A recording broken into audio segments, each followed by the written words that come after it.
الحمد لله وكفى وسلام على عباده الذين اصطفى أما بعد فأعوذ بالله من الشيطان الرجيم بسم الله الرحمن الرحيم فاذكروني أذكركم صدق الله مولانا العظيم وقال النبي صلى الله عليه وسلم ذکر اللہ انیسی او کما قال النبی صلی اللہ علیہ وسلم وصدق رسولہ النبی الکریم اللہم صل علی سیدنا محمد وعلی آل سیدنا محمد وبارک وسلم۔ ربط آپ کو یاد ہوگا کہ حضرت علی المرتضیٰ رضی اللہ تعالی عنہ نے نبی اکرم صلی اللہ علیہ وسلم سے سوال فرمایا کہ آپ کا طریقہ کیا ہے، تو اس کے جواب میں نبی کریم صلی اللہ علیہ وسلم نے 17 باتیں ارشاد فرمائیں، جن میں سے 4 باتوں پر گفتگو ہو چکی ہے گزشتہ 4 مجالس میں۔ 5ویں چیز آپ نے ارشاد فرمائی کہ اللہ کا ذکر میرا مونس اور غمخوار ہے۔ مونس غمخوار کو کہتے ہیں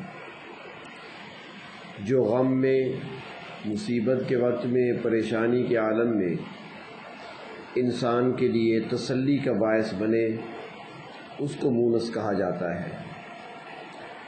تو آپ صلی اللہ علیہ وسلم نے ارشاد فرمایا کہ اللہ کا ذکر یہ میرا مونس ہے۔ پریشانی ہو یا تکلیف ہو، غم ہو یا کوئی دکھ ہو، اس میں راحت کا سبب بننے والی چیز، دل کو سکون دینے والی چیز، پریشانی اور غم کو بھلا دینے والی چیز وہ اللہ کا ذکر ہے۔ اور اللہ تبارک و تعالی نے عبادات تو بہت ساری عطا فرمائی ہے، کچھ فرائض ہیں جیسے نماز ہے، کچھ واجبات ہیں، کچھ مستحبات ہیں، کچھ سنن ہے، لیکن ہر ایک کی اپنی تعداد ہے۔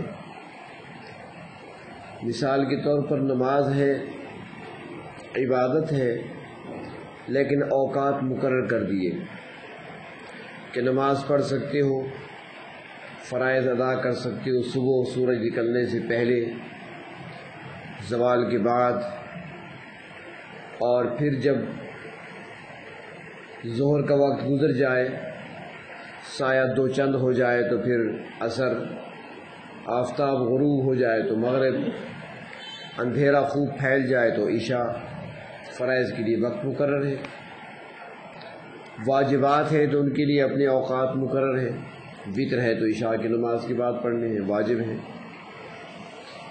اس طریقے سے نوافل ہیں تو ان کے لیے بھی کچھ اوقات مقرر کر دیے، مثلا صبح کی نماز کے بعد، صبح صادق کے بعد اشراق تک نفل نماز نہیں پڑھ سکتے، زوال کے وقت نہیں پڑھے جا سکتے، عصر کے بعد غروب آفتاب تک نہیں پڑھے جا سکتے، تو ان کی بھی اپنے اوقات ہیں۔ لیکن تمام عبادات میں اللہ تبارک و تعالی نے ایک عبادت ایسی عطا فرمائی ہے کہ جو ہر عبادت کی روح ہے، اور اگر کسی عبادت میں اللہ کا ذکر نہ پایا جائے تو وہ عبادت بھی بے معنی ہو کر رہ جاتی ہے، بغیر روح کے رہ جاتی ہے۔ اور اس کے لیے اللہ رب العزت نے کوئی وقت مقرر نہیں فرمایا، 24 گھنٹے، اور کسی اہتمام کی بھی ضرورت نہیں۔ نماز پڑھنی ہے تو پہلے اہتمام کرنا ہوگا، پاک جگہ تلاش کرنی ہے، لباس کو دیکھنا ہے پاک ہو، جسم پاک ہو، وضو کرنا ہے، طہارت حاصل کرنی ہے، اس کے بعد نماز پڑھنی ہے۔ ذکر کے لیے کوئی ایسی بات نہیں۔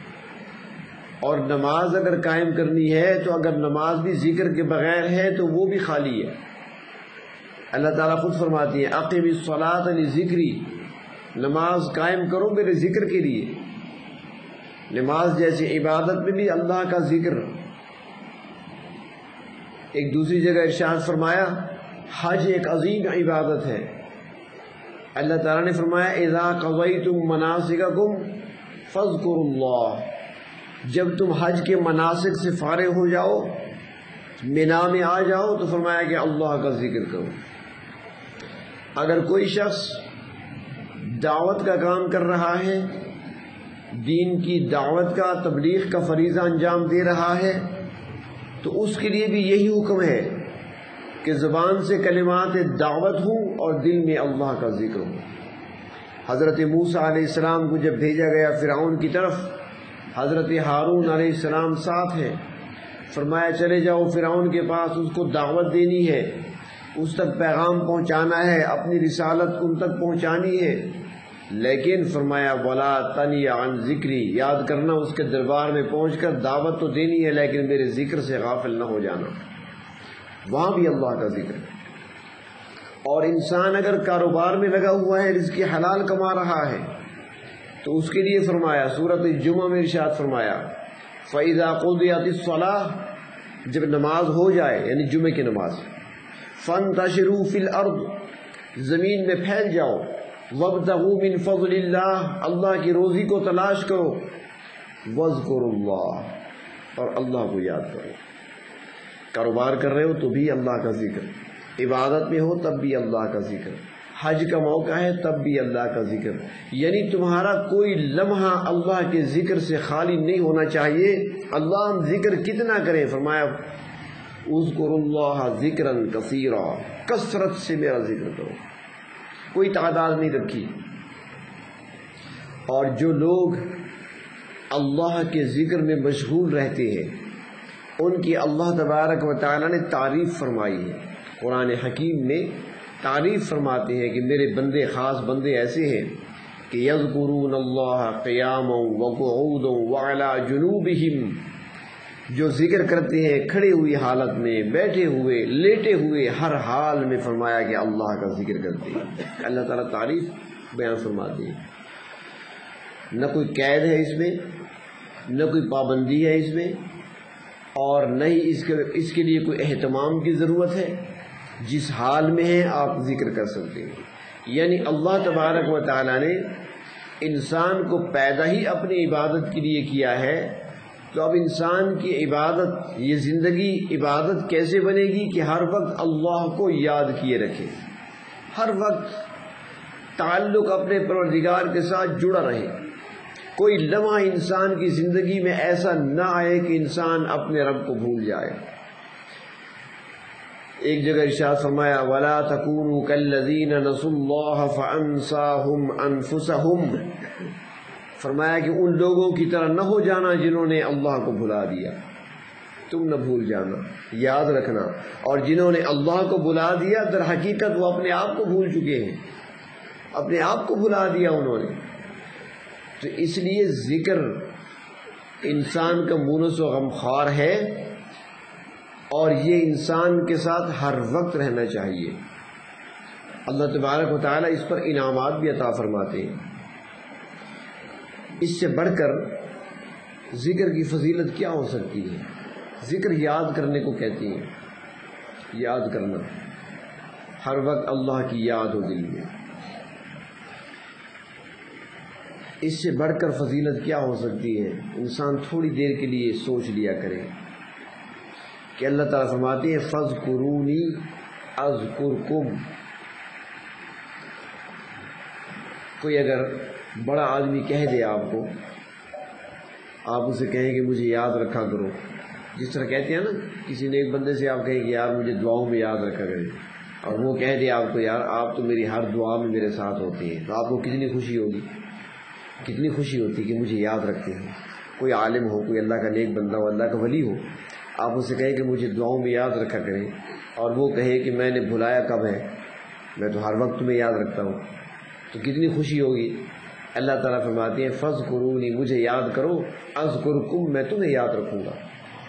ایک تو ہے کسی نیک بندے کا یاد کرنا، ایک ہے کسی عالم کا آپ کو یاد کرنا، ایک ہے کسی دنیا کے کسی بڑے عہدے پر فائز آدمی کا یاد کرنا، اس کی کال آ جائے آپ کو عید مبارک کہنے کے لیے، اس نے فون کیا آپ کو، کتنی خوشی ہوتی ہے کہ مجھے یاد رکھا ہے، ایسے موقع پر مجھے یاد رکھا، مجھے بھلایا نہیں ہے، بڑی خوشی ہوتی ہے ہمیں۔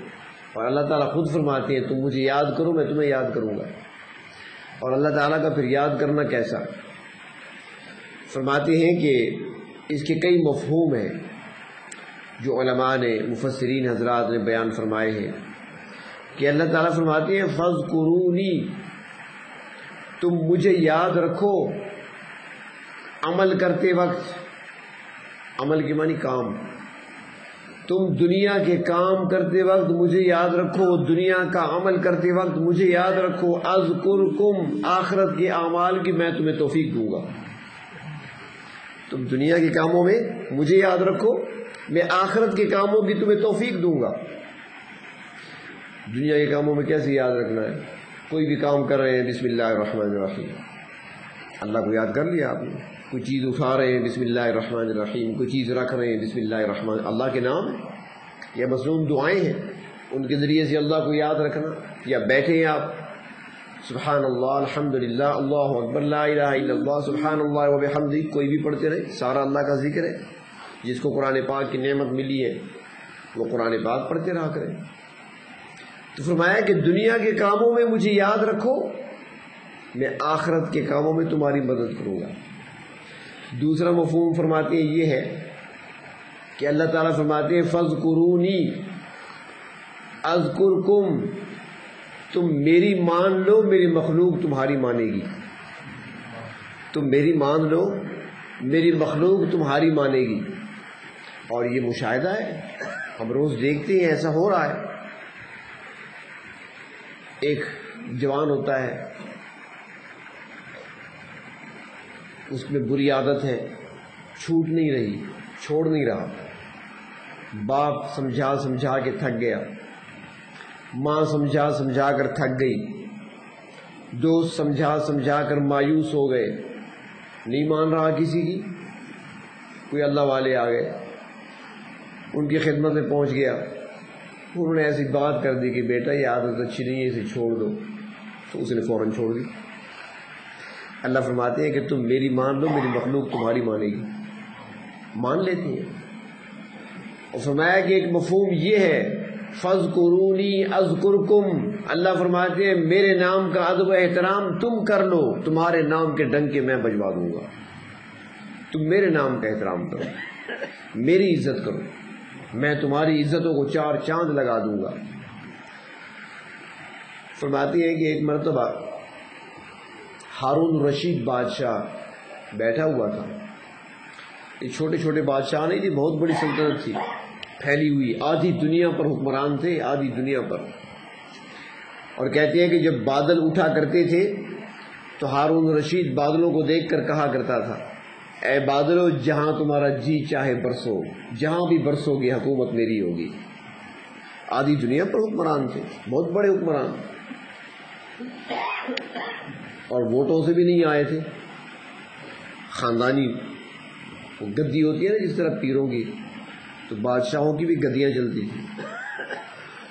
تو ایک دن وہ بیٹھے ہوئے تھے اپنے محل میں اوپر، سامنے باہر مسجد تھی تھوڑے فاصلے پر، باہر کا نظارہ دیکھ رہے ہیں، محل میں بیٹھے ہوئے۔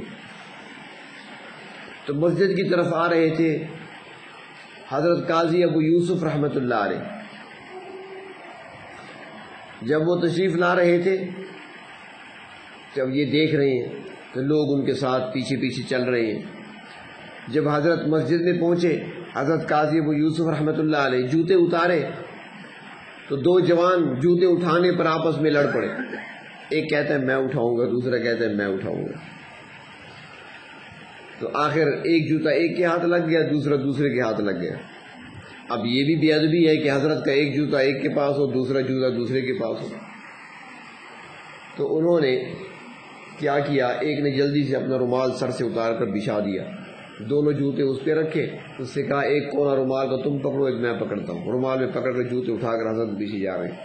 ہارون رشید اوپر سے دیکھ رہا تھا، آنکھوں میں آنسو آ گئے، کہنے لگا سبحان اللہ، بیوی بیٹھی تھی زبیدہ خاتون، کہنے لگی کیا ہوا؟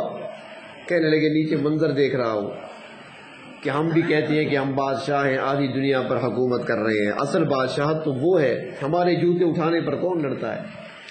جوتے اٹھانے پر لڑ رہے ہیں۔ تو اللہ فرماتے ہیں کہ میرے نام کا احترام تم کر لو، تمہارے نام میں بلند کر دوں گا۔ حضرت مولانا اشرف علی تھانوی رحمۃ اللہ علیہ کے ایک بھائی تھے، تو ان کو اسکول میں داخل کر دیا، یہ دینی علوم حاصل کرنے میں لگ گئے۔ تو ایک دن کسی نے ان کے والد صاحب سے کہا کہ وہ تعلیم حاصل کر رہا ہے دنیاوی، وہ کیا بنے گا؟ اس نے کہا ارادہ تو ہے کلیکٹر بناؤں اسے، اس زمانے میں بہت بڑا عہدہ ہوتا تھا کلیکٹر کا، کلیکٹر بناؤں گا اسے۔ تو اس نے کہا کہ پھر اشرف علی کیا کر رہا ہے؟ تو انہوں نے جواب میں مسکرا کر کہا کہ وہ بنے گا کلیکٹر، لیکن اشرف علی کو میں وہ چیز بنا رہا ہوں کہ کئی کلیکٹر ان کے جوتے اٹھائیں گے۔ وقت گزرتا رہا، مولانا اشرف علی تھانوی رحمۃ اللہ علیہ فرماتے ہیں بچپن تھا میرا، بات میں نے سن لی، میرے دل پہ نقش ہو گئی، دماغ پہ نقش ہو گئی۔ بھائی میرا پڑھتا رہا، اس نے تعلیم مکمل کی، ایک وقت آیا کہ کلیکٹر بن گیا وہ، اور میں عالم بن گیا۔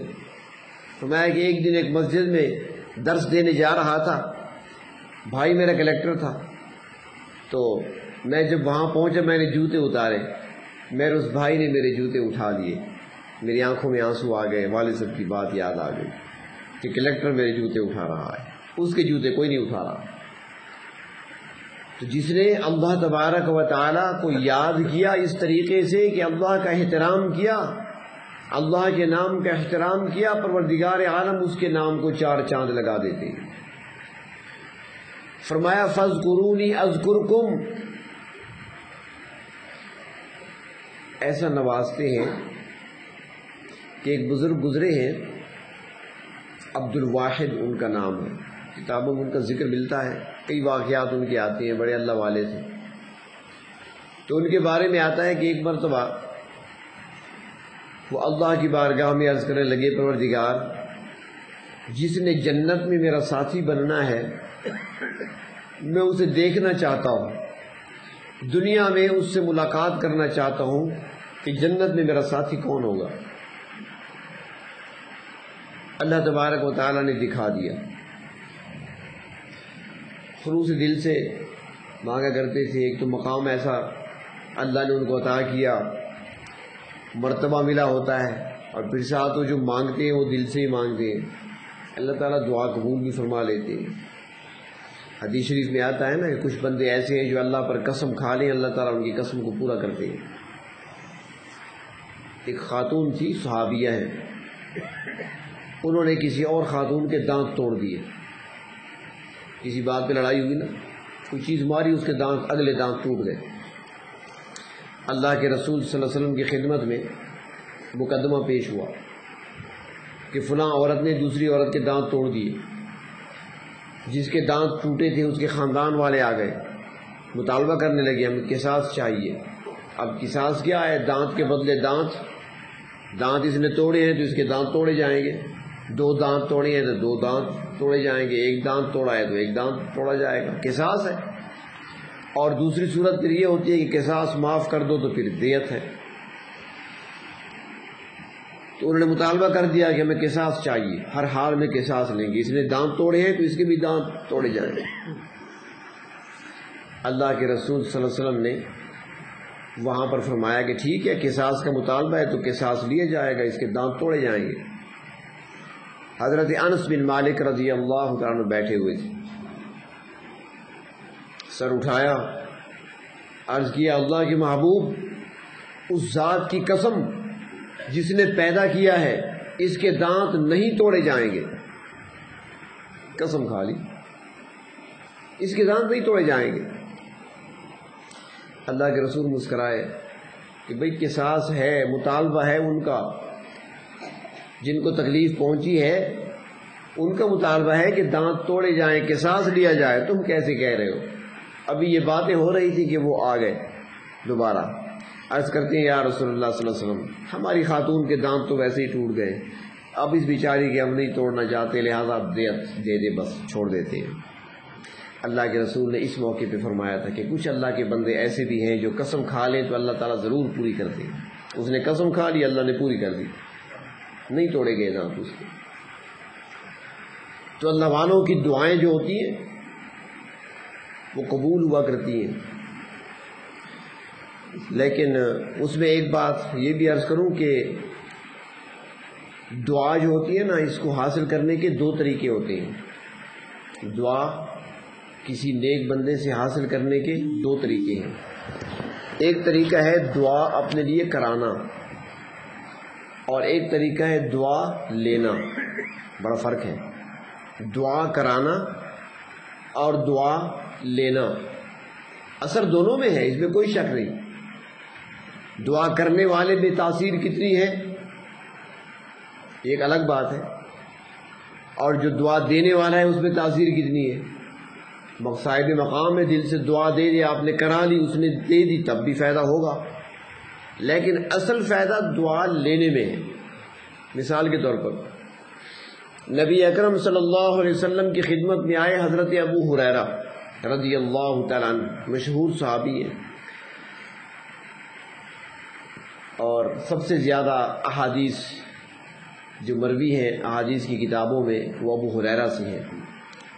5000 سے اوپر حدیثیں ہیں جو انہوں نے بیان کی ہیں، کیونکہ ان کا کوئی کام نہیں تھا نا۔ وہ خود کہتے ہیں کہ جو مہاجرین تھے وہ تجارت کرتے تھے، بازار چلے جاتے صبح کو، جو انصار تھے مدینہ کے ان کے باغ اور کھیتیاں تھیں وہاں چلے جاتے، دن کے وقت کام مشغول رہتے، اور میرا تو کوئی کام تھا ہی نہیں، نہ میرا گھر ہے، نہ کاروبار، نہ زمین، نہ باغ، میں اللہ کے رسول کے قدموں میں پڑا رہتا سارا دن رات، بس ایک روٹی مل جائے پیٹ بھر لوں بس، اور کیا ہے۔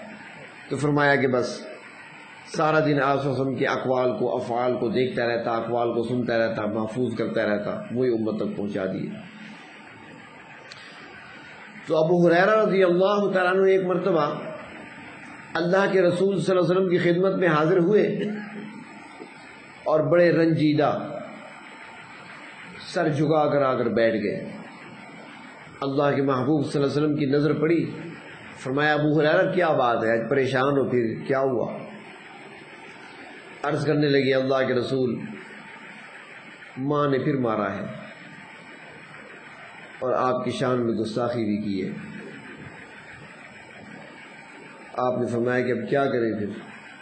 عرض کرنے لگے اللہ کے رسول آج تو ہاتھ اٹھا دینا، آج تو ہاتھ اٹھا دیں، میری ماں کے لیے دعا کر لیں آج کہ اللہ تعالیٰ انہیں کلمہ نصیب فرما دے۔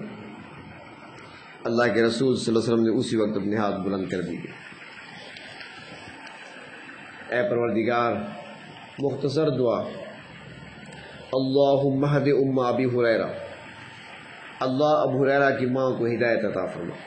ایک ہی جملہ آپ نے ارشاد فرمایا، ابو ہریرہ نے جوتے اٹھائے اور دوڑ لگا دی گھر کی طرف۔ راستے میں کسی نے دیکھا تو پوچھا ابو ہریرہ خیریت تو ہے؟ بڑی تیزی میں جا رہے ہو، اتنی جلدی جا رہے ہو، خیر تو ہے؟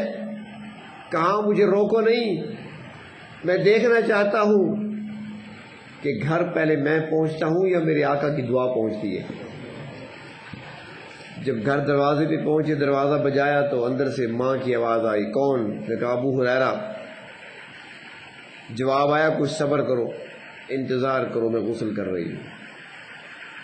یہ تھوڑی دیر ٹہر گئے، جب غسل مکمل کر لیا، دروازہ کھولا، یہ اندر داخل ہوئے، دیکھا والدہ سامنے بیٹھی ہے، کہہ رہی ہے اشہد ان لا الہ الا اللہ واشہد ان محمدا عبدہ ورسولہ۔ یہ ہے دعا کرانا، اور ایک ہے دعا لینا۔ نبی اکرم صلی اللہ علیہ وسلم رات کے وقت اٹھے، قضاء حاجت کے لیے تشریف لے گئے۔ اس رات حضرت عبداللہ ابن عباس رضی اللہ تعالی عنہما، آپ کے چچا کے بیٹے بھی ہیں، اور حضرت میمونہ ام المومنین ان کے بھانجے ہیں، وہ ان کے خالہ ہیں، تو وہ اپنی خالہ کے یہاں ٹھہرے ہوئے تھے، اور اللہ کے رسول صلی اللہ علیہ وسلم کا قیام بھی اس رات وہیں پہ تھا، تو وہ ساری رات جاگتے رہے تھے۔ عبداللہ بن عباس دیکھ رہے تھے اللہ کے رسول صلی اللہ علیہ وسلم کی معمولات کیا ہیں. تو آپ جب تشریف لے گئے تو ابن عباس سمجھ گئے کہ وہاں گئے ہیں، اب واپس آئیں گے تو آپ کو پانی چاہیے ہوگا، وضو بنائیں گے. انہوں نے پانی کا برتن بھرا اور رکھ دیا. جب آپ واپس تشریف لائے دیکھا پانی پہلے سے بھرا ہوا پڑا ہے. آپ نے فرمایا کہ پانی کس نے رکھا ہے؟ بتایا گیا کہ ابن عباس نے رکھا ہے. آپ نے اسی وقت فرمایا اللہم فقہہ فی الدین، اللہ اس کی دین کی سمجھ عطا فرما. یہ دعا لینا ہے، درخواست نہیں کی تھی کہ میرے لیے دعا کریں، بس خدمت ایسی کر لی کہ خود بخود دعا نکلی. تو جو دعا نکلتی ہے اس میں تاثیر کچھ اور ہوتی ہے. دعا کرائی تھی ابو ہریرہ نے، والدہ کو ایمان ملا. دعا لی تھی ابن عباس نے. آج تک کوئی بھی قرآن کی تفسیر اٹھائیں اس وقت تک قرآن کی تفسیر مکمل نہیں ہوتی جب تک اس کے اندر ابن عباس کا حوالہ نہ آئے. سب سے پہلے قرآن کی تفسیر عبداللہ ابن عباس نے لکھی ہے. تو دعائیں لیا کریں. بات یاد ہے کہاں سے چلی تھی؟ مشکل ہے. عبد الواحد، اب یاد ہے؟ انہوں نے دعا کی میرے پروردگار جنت میں جس نے میرا ساتھی بننا ہے میری دنیا میں ملاقات اس سے کرا دیجیے. اللہ تعالیٰ کی طرف سے اشارہ ملا کہ جو جنت میں تیرا ساتھی بننے والا ہے وہ مرد نہیں عورت ہے، اور فلاں جنگل میں چلے جاؤ وہاں تیری ملاقات ہو سکتی ہے. چنانچہ عبد الواحد نے سفر اختیار کیا، اسی جنگل میں پہنچے. وہاں جب گئے تو دیکھا ایک خاتون ہے، نماز میں مشغول ہے، بکریاں اس کی چر رہی ہیں اور بھیڑیا ایک طرف بیٹھا ہے. بڑے حیران ہوئے کہ بھیڑیا ہو بیٹھا ہو، بکریوں کو کچھ نہ کہے. لوگ چھپاتے ہیں، بکریوں کی حفاظت کرتے ہیں، بھیڑیے سے دشمن ہے. بکریوں کو چیر پھاڑ کر رکھنا یہ بھیڑیے کا کام یہی ہے، اور یہ بیٹھا ہوا ہے آرام سکون سے اور بکریاں چر رہی ہیں. تو انتظار کیا. جب اس خاتون نے سلام پھیرا دیکھا تو پہچان گئی. کہنے لگی عبد الواحد یہاں کیسے آ گئے؟ ہماری ملاقات تو جنت میں ہونی تھی، ملاقات تو جنت میں ہونی تھی، تم یہاں کیسے آ گئے؟ یہ اور حیران ہوئے. اس خاتون سے کہنے لگے میرا نام تمہیں کس نے بتایا؟ اس نے کہا جس نے میرا پورا پتہ تجھے بتا دیا وہ تیرا نام مجھے نہیں بتا سکتے؟ میرا پتہ تمہیں کس نے دیا؟ انہوں نے کہا چلو وہ باتیں چھوڑے، یہ بتاؤ کہ مجھے حیرت ہو رہی ہے کہ بھیڑیا بیٹھا ہے، بکریاں سامنے چر رہی ہیں، بھیڑیا کہتا کچھ نہیں. وہ خاتون جواب میں کہتی ہے کہ جب سے میں نے اپنے رب سے صلح کر لی ہے، رب کی مخلوق نے مجھ سے صلح کر لی ہے. میں نے اللہ سے صلح کر لی، مخلوق نے مجھ سے صلح کر لی ہے. اب وہ بھیڑیا جو کبھی بکریوں کو چیر پھاڑ کر کے رکھ دیا کرتا تھا، دشمن تھا بکریوں کا، آج وہی بھیڑیا ہے. میں نماز پڑھتی ہوں، میری بکریوں کی حفاظت کرتا ہے. تو فرمایا فاذکرونی اذکرکم، تم میری اطاعت کرو میری مخلوق تمہاری اطاعت کرے گی. تم میری مان لو میری مخلوق تمہاری مانے گی. تم میرے فرمان بردار بن جاؤ میری مخلوق تمہاری فرمان بردار بن جائے گی. اور فرماتی ہے کہ اس کا ایک مفہوم یہ بھی ہے کہ اللہ تعالیٰ فرماتے ہیں فاذکرونی اذکرکم، تم فرش پر مجھے یاد کرو میں عرش پہ تمہیں یاد کروں گا. اور پھر جس کو میں عرش پہ یاد کرتا ہوں اس کی محبت زمین و آسمان میں پھیل جاتی ہے. پھر اس کا نام بھی ادب و احترام سے لیا جاتا ہے.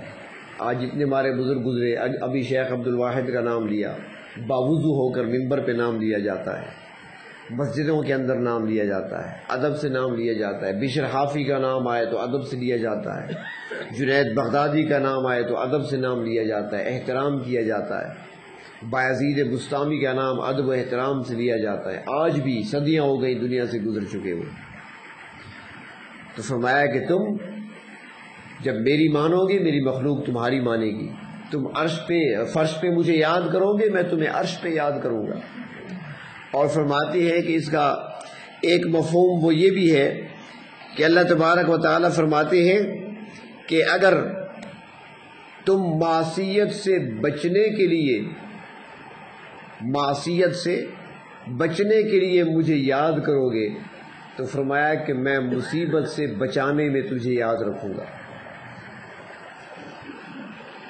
لکھا ہے کتابوں میں کہ خاتون بیٹھی ہوئی تھی، کھانا کھانے کے لیے بیٹھی، کھانا اپنے سامنے رکھا۔ اس زمانے میں اتنے لوازمات تو نہیں ہوتے تھے نا، جس طرح ہمارے ہاں دسترخوان لگتا ہے، بھرا ہوتا ہے، سلاد الگ ہے، لسی الگ ہے، سالن الگ ہے، سالن ایک نہیں، دو دو تین تین قسم کے کھانے ہوتے ہیں۔ ایک ہی روٹی ہوا کرتی تھی، کبھی پیاز سے کھا لی اور کبھی گڑ کی ڈلی سے کھا لی اور کبھی ویسے ہی کھا لی، اللہ کا شکر ادا کر لیا۔ تو انہوں نے روٹی سامنے رکھی ہوئی ہے، نوالا توڑا، منہ کی طرف لے جا رہی تھی، ابھی منہ کی طرف نوالا پہنچا نہیں تھا کہ دروازے پر فقیر نے صدا دی، اللہ کے نام پر مانگ لیا۔ جو نوالا توڑ چکی تھی، منہ کی طرف لے جا رہی تھی، اس کو بھی رکھ دیا، روٹی کو لپیٹ کر فقیر کے حوالے کر دی، پانی پی کر اللہ کا شکر ادا کر لیا، بیٹھ گئی۔ واقعہ ہوا، گزر گیا، وہ اپنی بات کو بھول گئی، اسے یاد بھی نہیں رہا تھا میں نے کبھی ایسے کیا تھا۔ وقت گزرتا رہا، ایک مرتبہ وہ خاتون کہیں جا رہی تھی، چھوٹا بچہ اس کے پاس تھا گود میں اٹھائے ہوئے، چلتے ہوئے راستے میں صاف شفاف پانی کا نالا آ گیا، پیاس لگی ہوئی تھی، بچے کو زمین پہ لٹایا، خود پانی پینے کے لیے آگے بڑھی۔ جب یہ پانی پینے لگی، بھیڑیا آیا، بچے کو اٹھا کر دوڑ گیا، یہ چیخی چلائی، اٹھی جلدی سے، لیکن وہ تو بھیڑیا تھا، بھاگ کر جا رہا ہے۔ ابھی وہ تھوڑا سا بھیڑیا آگے گیا تھا کہ سامنے ایک درخت تھا، جب بھیڑیا درخت کے قریب پہنچا تو درخت کی اوٹ سے ایک مضبوط جوان سامنے اچانک نکلا، وہ جو ہی نکلا بھیڑیے نے بچے کو چھوڑ دیا، چلا گیا۔ وہ نوجوان بچے کو اٹھا کر بڑے ادب سے آیا اور اس خاتون کے حوالے کر دیا، لے یہ لو اپنا بچہ۔ اس خاتون نے کہا، اے میرے محسن، یہ تو بتائیے کہ آپ ہیں کون؟ اس موقع پر آپ نے میری مدد کی ہے، مشکل مرحلہ تھا میرا، مصیبت میں گرفتار ہو رہی تھی، بچہ میرا بھیڑیا لے کر جا رہا تھا، شاید کوئی اور اس کے منہ سے نہ چھین سکتا، تم نے لے لیا، اس سے وصول کر لیا، میرے حوالے کر دیا، تم ہو کون؟ تم اپنا تعارف تو کراؤ، میرے محسن ہو۔ وہ جوان کہنے لگا، میں انسان نہیں ہوں، فرشتہ ہوں، مجھے اللہ نے بھیجا ہے، تمہیں یاد نہیں ہو یا نہ ہو، ایک دن اللہ کے نام پر کسی نے سوال کیا تھا، تو نے اپنے منہ کا نوالا اللہ کے نام پر دے دیا تھا، آج جب مصیبت کا وقت آیا تو اللہ نے بھیڑیے کا منہ کا نوالا تیرے حوالے کر دیا، فاذکرونی اذکرکم، تم مجھے یاد کرو، معصیت سے بچتے وقت مجھے یاد کرو، مصیبت سے بچانے کے وقت میں تمہیں یاد کروں گا۔ اور فرمایا کہ اس کا ایک مفہوم یہ بھی ہے کہ اللہ فرماتے ہیں فاذکرونی اذکرکم، نرم بستروں پر تم مجھے یاد کر لیا کرو، جب قبر میں آؤ گے تو میں تمہیں یاد کر لوں گا، وہاں تمہیں عذاب قبر سے بچا لوں گا۔ بہت کچھ لکھا ہے علماء نے اس کے اندر، تو سب سے بڑی بات ہے اگر صرف اس کا ترجمہ ہی دیکھ لیا جائے تو اس سے ہی دل کو اطمینان مل جاتا ہے، دل پرسکون ہو جاتا ہے کہ اللہ فرماتے ہیں تم مجھے یاد کرو، میں تمہیں یاد کروں گا۔ بہت بڑی بات ہے جو اللہ تعالیٰ نے فرمائی ہمارے لیے۔ تو اللہ کے رسول صلی اللہ علیہ وسلم فرماتے ہیں کہ ذکر اللہ انیسی، اللہ کا ذکر یہ میرا مونس ہے، غمخوار ہے، یہ میرا ساتھی ہے۔ تو ہمیں بھی چاہیے کہ ہم بھی اللہ کے ذکر کے ساتھ اپنی زبانوں کو تر رکھیں، اپنے دلوں کو اپنے پروردگار کی یاد سے آباد رکھیں۔ اور ذکر ایک ایسی چیز ہے جو کسی کام میں رکاوٹ نہیں بنتا، چاہے وہ خاتون خانہ ہے، کھانا بنا رہی ہے، آٹا گوندھ رہی ہے، برتن دھو رہی ہے، کپڑے دھو رہی، جو بھی کام کر رہی ہے ذکر کر سکتی ہے، کوئی منع نہیں۔ مرد ہے چاہے دکان پہ بیٹھا ہے، چاہے گاڑی چلا رہا ہے، چاہے موٹر سائیکل پہ سوار ہے، چاہے وہ پیدل جا رہا ہے، بیٹھا ہے، کھڑا ہے، لیٹا ہے، وہ ہر حال میں اللہ کو یاد کر سکتا ہے۔ اگر اسے زیادہ دعائیں نہیں آتی سبحان اللہ تو کہہ سکتا ہے، سبحان اللہ، الحمدللہ، لا الہ الا اللہ، اللہ اکبر، جتنا کثرت سے ہو سکے۔ اور شیطان کی کوشش یہ ہوتی ہے کہ وہ بندے کو سب سے پہلے ذکر سے غافل کرنے کی کوشش کرتا ہے، جب تک بندہ ذاکر رہتا ہے شیطان کا داؤ نہیں چلتا انسان پر، اس کا بس نہیں چلتا، وہ باہر باہر رہتا ہے، دل کے اندر وساوس نہیں ڈال سکتا، دل کے اندر خیالات نہیں ڈال سکتا، باہر رہتا ہے، انتظار میں ہوتا ہے کہ کب یہ ذکر چھوڑے گا، اور اس کی کوشش یہ ہوتی ہے کہ سب سے پہلے اس سے ذکر چھڑایا جائے۔ تو جس طرح دشمن کو قابو کرنا ہوتا ہے تو سب سے پہلے اس کے ہاتھ کھڑے کیے جاتے ہیں، ہینڈز اپ، ہتھیار پھینک دو، ہتھیار جو ہے تمہارے پاس ڈال دو۔ جب وہ ہتھیار ڈال دے گا، ہاتھ کھڑے کر دے گا، اس کے بعد اس کو پکڑنا آسان ہوتا ہے۔ تو شیطان پکڑنے کے لیے ذکر چھڑاتا ہے، یہ ہتھیار ہے، وہ چھڑاتا ہے ذکر، اور جب انسان ذکر سے غافل ہوا وہ حاوی ہو جاتا ہے، دل کے اندر خیالات کا آنا، وساوس کا آنا، تو آسان ہو جاتا ہے اس کا اندر ڈالنا۔ یہ ہتھیار ہمارے پاس ہے، تو ہماری کوشش ہونی چاہیے کہ ایک مجاہد تو ہر وقت ہتھیار اپنے پاس ہی رکھا کرتا ہے، وہ تو ایک لمحے کے لیے بھی ہتھیار کو نہیں رکھتا، زمین پر لٹکاتا نہیں ہے کہیں پر، اپنے پاس رکھتا ہے، یہاں تک کہ جہاد کے میدان میں، جنگ کے میدان میں جب ہو مجاہد اور دشمن سامنے ہو اور جنگ جاری ہو، تو اس وقت نماز کی ترتیب بھی اللہ نے بدل دی ہے کہ ہتھیار نہیں رکھنے، نماز بھی پڑھتے رہو، ہتھیار تمہارے پاس رہے، دشمن کے سامنے بھی رہو۔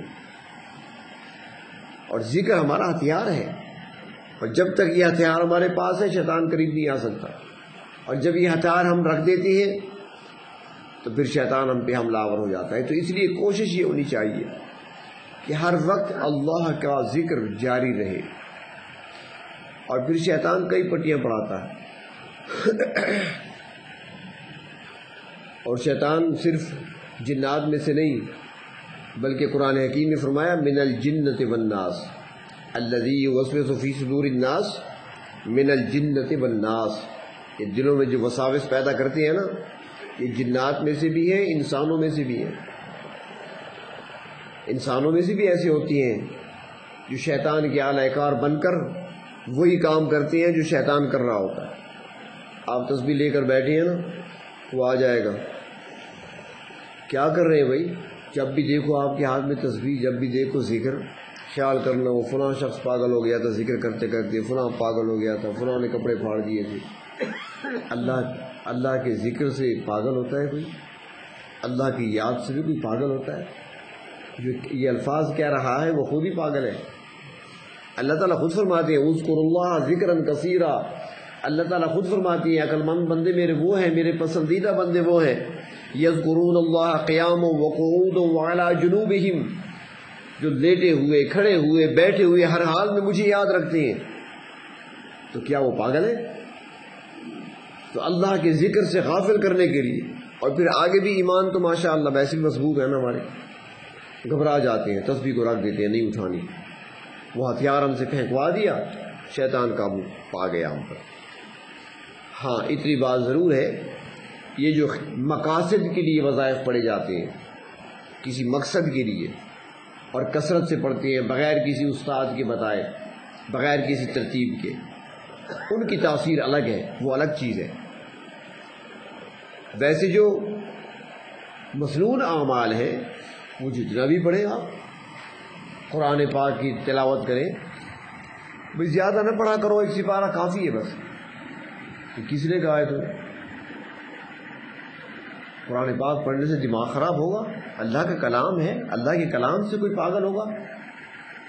حضرت عثمان غنی عشاء کے بعد قیام کرتے تھے، مصلی پہ کھڑے ہوتے، الف لام میم سے شروع کرتے تھے، والناس پہ رکوع کیا کرتے تھے، ان جیسا ذہین دکھاؤ کائنات میں، بڑھاپے کے عالم میں روم کے خلاف جنگ لڑ رہے ہیں، بحری بیڑے ان کے حکم پر 1 سال کے اندر تیار ہو کر سمندری فوجوں کو لے کر سمندر میں تیرتے ہوئے نظر آ رہے ہیں، اتنے بڑے خلیفہ۔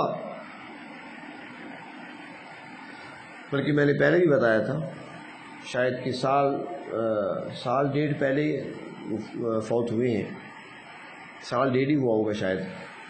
ہمارے اپنے علاقے قرائی کے ایک بزرگ تھے، عمر ان کی کافی تھی، 100 سال سے شاید تجاوز کر گئے، بڑی محبت کرتے تھے مجھ سے، خصوصاً بڑی محبت تھی ان کو، ویسے بھی اللہ والوں سے، علماء سے بڑا پیار کرتے تھے۔ وہ حافظ تھے، حافظ سلطان صاحب رحمۃ اللہ علیہ، 100 سال کے قریب عمر، ان کے بیٹے نے مجھے بتایا، میں نے پوچھا والد صاحب کی طبیعت کیسے ہے؟ کہنے لگے بس بیمار رہتے ہیں، کمزور ہیں، اب تو گھر پہ ہوتی ہیں، بس سارا دن بیٹھے ہیں، اٹھنے چلنے پھرنے کی طاقت نہیں رہی، کمزوری بہت زیادہ ہو گئی ہے۔ تو میں نے پوچھا تلاوت کا کیا حال ہے؟ کہنے لگے بس صبح نماز پڑھنے کے بعد شروع کرتے ہیں تو پہلا ٹائم جو ہے نا وہ پڑھ لیتے ہیں، کم از کم 20 پارے 22 پارے پڑھ لیتے ہیں، اور پھر عصر کے بعد بیٹھتے ہیں، مغرب سے پہلے پہلے ختم ہو جاتا ہے، روزانہ، سال میں نہیں، روزانہ۔ کچھ ہوتے ہیں نا شعبانی حافظ، کچھ ہوتے ہیں رمضانی حافظ، وہ تھے روزانہ والے۔ تو پھر اس کے بیٹے کہنے لگے کہ ہم نے چند دن پہلے والد صاحب سے عرض کیا کہ حضرت ابا جی اب تو ذرا کم کر دیں، آدھا پڑھ لیا کریں، 2 دن میں ختم کریں، 15 پارے ایک دن پڑھیں، 15 پارے دوسرے، کیونکہ وہ پڑھ لیتے تھے نا، پڑھ تو لیتے تھے، اس نے کہا اس کے بعد وہ گر جاتے، بے ہوش ہو جاتے تھے، یعنی کمزوری کی وجہ سے غشی طاری ہو جاتی تھی پڑھنے کے بعد، پھر کافی دیر پڑے رہتے، اس کے بعد اٹھتے پھر وضو بناتے، تھکاوٹ ہو جاتی تھی۔ تو کہنے لگے ہم نے بڑے ادب سے کہا ابا جی اب آپ نہیں پڑھ سکتے پورا قرآن، اب آدھا آدھا کر لیں، 15 پارے ایک دن پڑھیں، 15 پارے دوسرے دن پڑھیں، 2 دن میں ختم ہو جائے گا۔